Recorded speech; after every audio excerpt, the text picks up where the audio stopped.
বন্ধুসকল, মই আপোনালোকক প্ৰথমতে নতুন বছৰৰ হিয়াভৰা আন্তৰিক শুভেচ্ছা জ্ঞাপন কৰিছোঁ।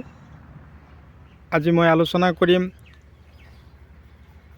জহা ভোল খেতি আমি কেনেকৈ কৰিব লাগে।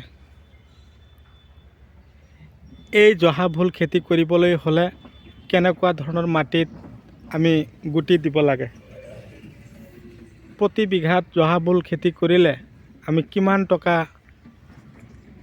বিকিব পাৰিম, প্ৰতি বিঘা জহা ভোল খেতিত আমি কিমান গোবৰ সাৰ দিব লাগিব বা কিমান গোবৰ সাৰৰ প্ৰয়োজন আছে, এটা এটা গছত কিমানকৈ ভোল লাগিব, এই খেতি কিমান দিন আমি জীয়াই ৰখাব পাৰিম। এই খেতি কৰিবলৈ হ'লে প্ৰথমতে আমি ৰাসায়নিক সাৰ কি খটাম, তাৰ লগতে মই এটা কথাই কৈছোঁ, আমাৰ খাৰুপেটীয়াৰ খেতিয়কসকলে কি ধৰণে খেতি কৰে। তো মূল কথা হ'ল, আপোনালোকে মোৰ ভিডিঅ'টো স্কিপ নকৰিব, স্কিপ নকৰাকৈ মোৰ ভিডিঅ'টো আৰম্ভণিৰ পৰা শেষলৈকে নিশ্চয় চাব। মোক আজি মাতিছে আমাৰ কলাইগাঁও সমষ্টিৰ পাণবাৰী গাঁৱলৈ। মই বিধান কিনি পঠিয়াইছিলোঁ, তো দাদাই যোৱাকালিৰ পৰা মোক ফোন কৰি আছে যে আহি কিনে মোৰ খেতিটো অকণমান চাই যাব লাগে। মই যিমতে কৈছিলোঁ সেইমতে খেতিত ফলন লাগিছে বুলি দাদাই ক'লে। এটা কথা হ'ল, খেতিত সমস্যা হৈছে, নথকা নহয় সমস্যা, সেইকাৰণে মোক মাতিছে।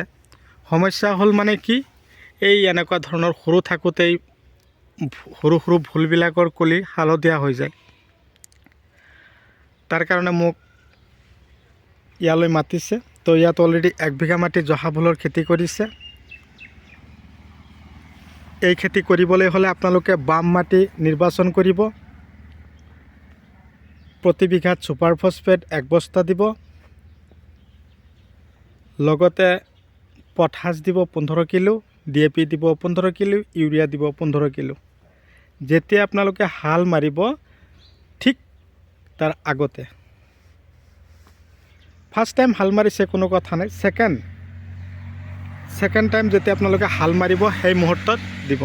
কিন্তু এই ৰাসায়নিক সাৰবিলাক যে খটালে, ৰাসায়নিক সাৰবিলাক খেতিত সিঁচাৰ পিছ মুহূৰ্ততেই আপোনালোকে গোবৰ দিব। প্ৰতি বিঘাত 1 গাড়ী, মোটামুটি 8ৰ পৰা 10 টন দিয়াৰ পিছত এসপ্তাহমান মাটি পচাব। ইফালে ৰাসায়নিক সাৰ দিয়া থাকিল, ইফালে গোবৰ দিয়া থাকিল, ইফালে মাটি পচি থাকক। যদি মাটিত ৰস কম হৈ আছে, গোবৰ সিঁচা হ'ল, ৰাসায়নিক সাৰ সিঁচা হ'ল, আপোনালোকে গোটেই খেতিত ঠিকছে পানী, বড়ো খেতিত আমি যেনেকৈ পানী দিওঁ এনেকৈ পানী দি জমা কৰি থৈ দিয়ক, একদম পূৰা ভৰাই। ইফালে গোবৰ আৰু মাটি মিক্স হ'ব, ৰাসায়নিক সাৰে মাটিত থকা বীজাণু নষ্ট কৰিব, লগতে চূণ দিব। যদি মাটিত কিবা আইৰণ থাকে সেইটো নষ্ট কৰি দিব। এতিয়া কথা হ'ল, এই খেতিত চাওক, খেতিয়কে কিমান কষ্টৰ মাজত খেতি কৰি এটা লাইন আৰু এটা গছৰ পৰা আৰু এটা গছৰ দূৰত্ব কিমান দিছে, মই আজিৰ এই ভিডিঅ'টোত সম্পূৰ্ণ তথ্য আপোনালোকক জনাই আছোঁ।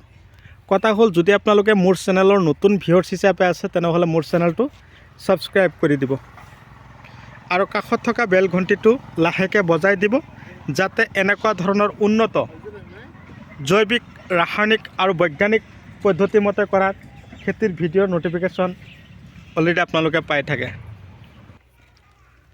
খেতিটো আপুনি কৰিছে? মই কৰিছোঁ। আচ্ছা, মোক যে মাতিলে খেতিত, তাৰমানে এই সৰু সৰু কলিবিলাক হালধীয়া হৈ আছে, সেইকাৰণে মাতিছে বাছ। এতিয়া কথা হ'ল, আপুনি গোবৰ কিমান দিছিলে? 1 গাড়ী। 1 গাড়ী। তাৰপিছত এই ছুপাৰ বুলি যে কৈছিলোঁ, 1 বস্তা। 1 বস্তা। Potash 15 KG. Urea 15, potash 15, DAP 15 দিছিলে। এতিয়া আপুনি যে খেতি কৰিছে, এতিয়া লাইন টু লাইন কিমান ডিষ্টেঞ্চ ৰাখিছে, কিমান হ'ব? 6 ফুট হ'ব নাই? 6 ফুট। আৰু এটা গছৰ পৰা আৰু এটা গছৰ দূৰত্ব 2 ফুট। 2 ফুট। আচ্ছা, দুই হাত আঢ়ৈ হাত 2 বা আড়াই ফুট কৰি ৰাখিছে এতিয়া আপোনাৰ খেতিত যে এনেকৈ ফলন লাগিছে আপোনাৰ কি ভাল লগা নাই ভাল লাগিছে আচ্ছা এই খেতিত আপুনি যে ইমান কষ্ট কৰিছে ইমান গোবৰ সাৰ দিলে এই খেতিৰ পৰা যে এনেকুৱা যে গছৰ গুৰিৰ পৰাই ফলন লাগিছে ভালো লাগছে ভাল লাগছে আপোনাৰ ভাল লাগছে না তো বন্ধুসকল চাওক